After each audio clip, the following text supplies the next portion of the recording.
बढ़ा करके 2% 3% पर ले जाएं। और यही जो हमारी नेशनल स्ट्रैटेजी है टूरिज्म की, जिसमें माइस टूरिज्म को लेकर के जो स्ट्रैटेजी बनाई गई 2022 में, उसमें हमने कोशिश की है कि अगले 5 साल बहुत ही इंपॉर्टेंट होने जा रहे हैं माइस टूरिज्म के लिहाज से, जिसमें हम अपने देश के कंट्रीब्यूशन को, जो कि वर्ल्ड के माइस टूरिज्म में केवल 1% है, उसको दोगुना करना चाहते हैं, 2% तक ले जाना चाहते हैं। जो वर्ल्ड रैंकिंग है उसमें भारत की रैंकिंग अभी 28वीं है। जो पहली रैंकिंग है उसमें अमेरिका सबसे ऊपर नजर आता है। 900 से ज्यादा इवेंट्स अमेरिका में किए जाते हैं।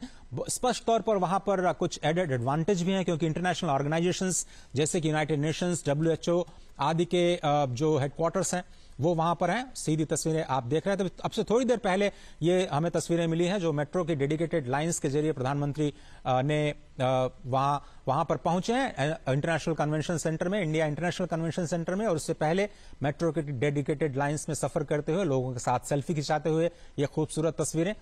बहुत लोग खुश, बच्चे, खासतौर पर जो परिवार के लोग वहां पर सफर कर रहे थे प्रधानमंत्री के साथ सेल्फी लेते हुए। और हमेशा की तरह ये बच्चों के साथ खासतौर पर प्रधानमंत्री की जो बातचीत है हम लगातार देखते रहे कि जब भी वो मेट्रो से सफर करते हैं इस तरह की सुखद तस्वीरें हमें मिलती रही हैं।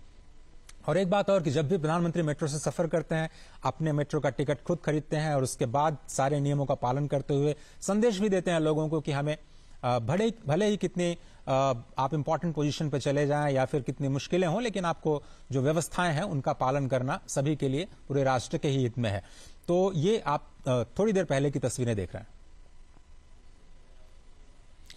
जयंत कृष्णा जी हमारे साथ इस वक्त आप देख रहे हैं सीधी तस्वीरें यशोभूमि द्वारिका सेक्टर 26, द्वारिका सेक्टर 21 से एयरपोर्ट एक्सप्रेस लाइन जो है वो समर्पित की जा चुकी है। स्पष्ट तौर पर जो हम आपको बता रहे थे कि 940 करोड़ रुपए की लागत से बनाया गया ये स्पेशल मेट्रो कॉरिडोर अब उसको समर्पित किया जा चुका है, जो स्पेशल तौर पर इंडिया इंटरनेशनल कन्वेंशन सेंटर को सीधे एयरपोर्ट से जोड़ती है और एयरपोर्ट की डेडिकेटेड लाइन का विस्तार करती है।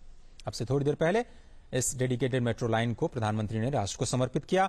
और आपको खासियत बताएं कि ये मेट्रो लाइन सीधे तौर पर आपको इंडिया इंटरनेशनल कन्वेंशन सेंटर के फॉयर में लेकर के जाती है, जहां पर आप इंटरनेशनल स्तर की अब कन्वेंशंस और एग्जीबिशंस को होते हुए देखेंगे। प्रोफेसर अनिल कुमार, ये डेडिकेटेड मेट्रो लाइन का होना और इंटीग्रेटेड अप्रोच, एक तरह से इंफ्रास्ट्रक्चर के साथ मल्टी मोडल कनेक्टिविटी को जोड़ना और उसके बाद उसका फायदा पहुंचाना, कितना मल्टीप्लायर इंपैक्ट डाल सकता है इकोनॉमी पे? प्रोफेसर अनिल कुमार, क्या आप मेरे साथ हैं? हाँ, क्या आप मुझे सुन पा रहे हैं? जी प्लीज। जितने भी इंफ्रास्ट्रक्चर प्रोजेक्ट्स हैं उनका तकरीबन 2.5 से 3 गुना मल्टीप्लायर इफेक्ट होता है। लेकिन जो ये एग्जीबिशन सेंटर बना है, मैं समझता हूं कि इसका इम्पैक्ट कहीं बहुत ज्यादा है।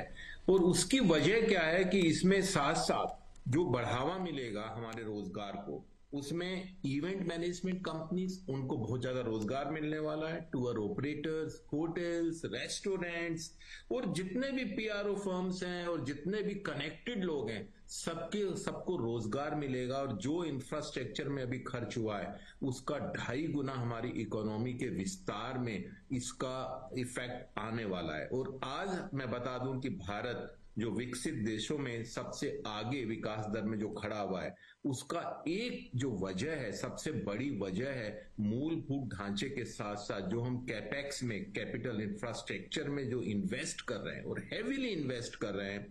खास करके हम देख रहे हैं कि कोरोना काल के बाद सरकार का जोर रहा है इंफ्रास्ट्रक्चर के ऊपर अधिक से अधिक धन को खर्च करना, जिससे कि इसका इम्पैक्ट हमारी इकोनॉमी के ऊपर पड़े और आज उसका असर हमारे विकास दर पर भी देखने को मिल रहा है। तो ये एग्जीबिशन सेंटर की अगर मैं बात करूं, इंटरनेशनल एग्जीबिशन सेंटर इसी दिशा में एक कदम है, लेकिन बहुत